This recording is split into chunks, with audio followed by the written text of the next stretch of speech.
Hello, everybody, and welcome to another Nightly Read Aloud with Dr. Ivey. Today is Tuesday, May the 5th, 2020. Tonight marks our 37th Nightly Read Aloud during school closure.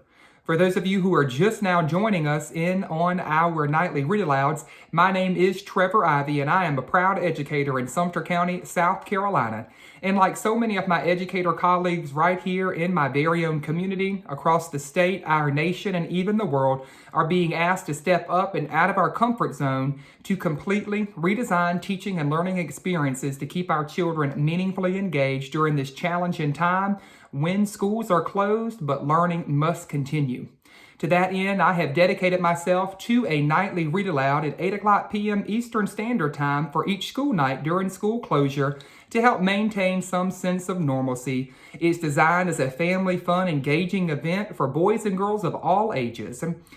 Today marks the second night of our 8th week of conducting these nightly read alouds, and we are continuing along in our teacher-themed books for the Read Aloud in honor of this year's Teacher Appreciation Week. For tonight's Read Aloud, I'm taking an oldie but a goodie. That's right, this book was written many years ago. It is a classic. It's one of the many books in the famous author series. It is titled Author's Teacher Trouble. Author's Teacher Trouble is both authored and illustrated by Mark Brown. Let's find out what this book is all about. The bell rang, the first day of school was over, and kids ran out of every classroom, everyone but room 13. Here, the students filed out slowly, and they filed out in alphabetical order. "See you tomorrow," said their teacher, Mr. Ratburn. "I can't believe he gave us homework on the very first day," said Arthur. "I had the rat last year," said Prunella. "Boy, do I feel sorry for you. If you make one wrong move, Warren Binky Barnes, and he puts you on death row." "He's really a vampire with magical powers," said Chris.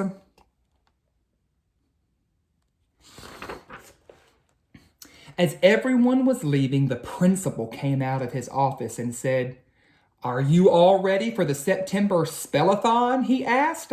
"Yes, yes, yes," cheered the crowd. "Who's going to win this year?" asked the principal. "Me, me, me," everyone shouted all at once. "If I win again this year, do I get my name on the trophy twice?" asked Prunella.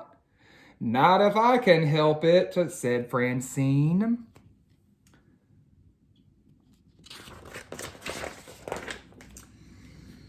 When Arthur got home from school that day, he slammed the back door. "How was school?" Mother asked. "I got the strictest teacher in the whole wide world," grumbled Arthur. "So have a chocolate chip cookie," said Mother. "I don't have time," said Arthur. "I have tons of homework to do." "I'll eat, Arthur," said DW. "I don't have any homework. It's the very first day of school, after all." "You don't even go to school," said Arthur. "I know," DW smiled. After dinner that night, Arthur was still doing his homework. "What's that?" asked DW. "It's a map of Africa," said Arthur. "Looks like a pepperoni pizza," said DW. "Next year, when I am in kindergarten, I won't have any homework. You know why? Because Miss Meeker never gives it." "Mom," called Arthur, "DW is being a pest." "Time for bed," said Mother. "You can finish your map of Florida in the morning." "You mean Africa," said Arthur. The very next day, Mr. Ratburn announced a spelling test for Friday. "I want you to study very hard," he said to the class. "The test will have 100 words. Buster all of a sudden turned very pale. "And," continued Mr. Ratburn, The 2 students with the highest scores will represent our class at the all-school spellathon. Excitement broke out. That week, everyone in Arthur's class studied harder than ever before. Arthur spent a lot of time looking for quiet places to study.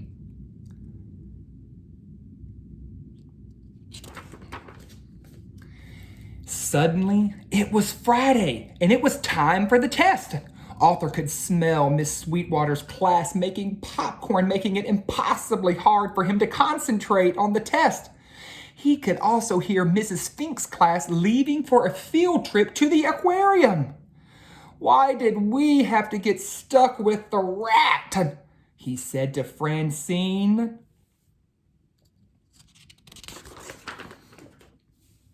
Mr. Ratburn began to correct all of his students' papers during lunch. "Class," he said, "most of you did very well on the test, but only 2 of you spelled every word correctly." Muffy smiled as big as day. Francine hiccuped. Buster patted his good luck charm, and Mr. Ratburn started to clear his throat. "This year's class representatives for the spellathon will be the Brain and Author."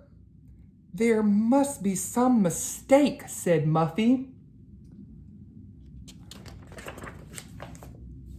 Mr. Ratburn gave Author and Brain each a special list of words. "Just study these words and you'll be ready for the spellathon in 2 weeks," he said. So Author's family helped Author study every night. Grandma even joined in and asked Author his spelling words.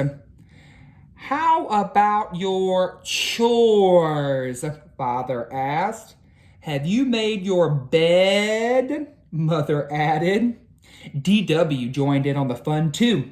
When Francine and Buster came over, DW answered the door. "Sorry, Author can't play, but you know I can play," she said. "I don't have to study."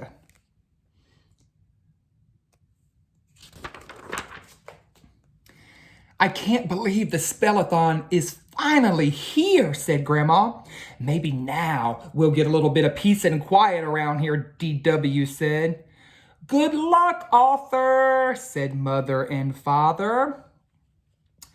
From backstage, Author could hear the whole school out in the auditorium.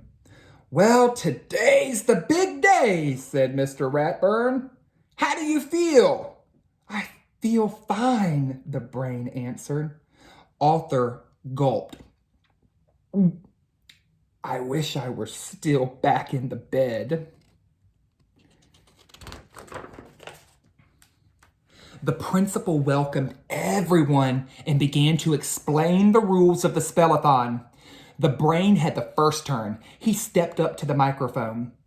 "The first word is fear," said the principal. "Fear," said the Brain, a little too slowly. "F-E-R-E. "I'm sorry," said the principal. "That's not correct." "Are you sure?" said the Brain. "What dictionary are you using?" The Brain wasn't the only one who dropped out quickly. The representatives from Miss Sweetwater and Miss Fink's classes were gone in a flash. Before long, only Author and Prunella were left on the stage. Then it was Prunella's turn. "The word is preparation," said the principal. Prunella looked down at her feet. "Preparation. Could I have the definition, please?" she asked after a moment of thinking. "Preparation," the principal repeated. "The process of getting ready." "Of course," said Prunella. P-R-E-P, and then she paused.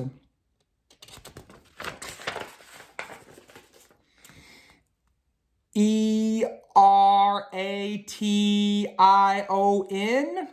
"I'm sorry, that's incorrect," said the principal. Now, Arthur gets a turn to spell it. Arthur looked out over the audience and he took a deep breath. Preparation, he said. Preparation.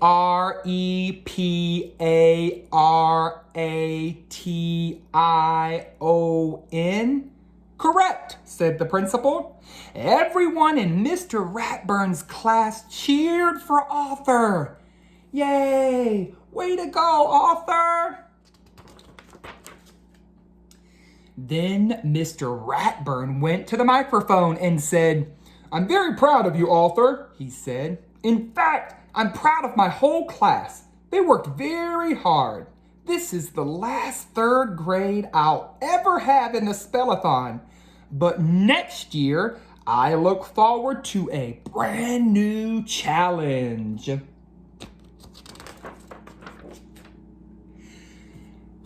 I'll be teaching kindergarten. What a funny ending to our book, Author's Teacher Trouble. This is a story of a teacher who, like most teachers I know, had very high expectations for their students. They have their students work really hard. They prepare them. They have confidence and they have faith in their students. But they have prepared them to do these amazing things like win the spelling bee, or in this case, the spellathon. And what a funny ending to the story when DW, who is Arthur's sister in the book, and often teases Arthur throughout his struggle of meeting his teacher's high expectations, Mr. Ratburn. In the very end, Mr. Ratburn makes the announcement to the entire school that he is going to be teaching kindergarten next year. And if you remember from the very beginning of the book, DW shared with us that she is not in school yet, but will be next year. And she's looking forward to the teacher who she thinks she's going to have, who doesn't give any homework. And little does DW know that Mr. Ratburn is actually going to be the new kindergarten teacher next year, and finally announces it at the very end. So what a great book to continue along in our week of showing appreciation for teachers. The work that teachers do each and every day begins with having high expectations for their students. Not only having high expectations just for their students, but making sure that they are adequately prepared to meet those high expectations. And although Mr. Ratburn is a fictional character in this book, Mr. Ratburn embodies the work of teachers that I know, that I have had the opportunity to work with throughout my many years in education. And so again, I salute the work of teachers far and wide. You are truly appreciated, not just for the hard work that you do, because yes, our work is hard, but it's because it involves matters of the heart, like Parker Palmer describes in his book, The Courage to Teach. So boys and girls, again, thank you for joining us for night number 2 of week number 8 of our Read Alouds during school closure with Dr. Ivey. Before we say goodnight, before you go and wash your hands, brush your teeth, and get in the bed, let's take a moment to reflect on today. You know our 4 questions. It starts with question number 1. Question number 1, what was your most favorite thing about today? Take a moment to share with your parent, your older or younger sibling, or your fuzzy friend. What was your most favorite thing about today? Question number 2, what was your least favorite thing about today? Question number 3, if you could go back and change one thing about today, what would you change? And question number 4, what is one thing that you hope is going to happen tomorrow? All right, boys and girls, that does it for our nightly Read Aloud. Thank you for tuning in. It's very much of an inspiring time to be showing appreciation for teachers and the work that they do. So If you have a moment, you still have access to your Chromebooks, take a moment to send your teacher an email. I know that they would truly appreciate hearing from you. Just a quick note of thanks, you miss them, and that you hope all is well with them. That would probably mean the world to your teacher right now. All right, boys and girls, that does it. Remember, if no one has told you that they love you today, if no one has told you that they care about you, Dr. Ivey is here to tell you that he loves you and cares about you so very much. And have a great night, everybody. Sleep well. We'll see you tomorrow for our next nightly Read Aloud. Good night.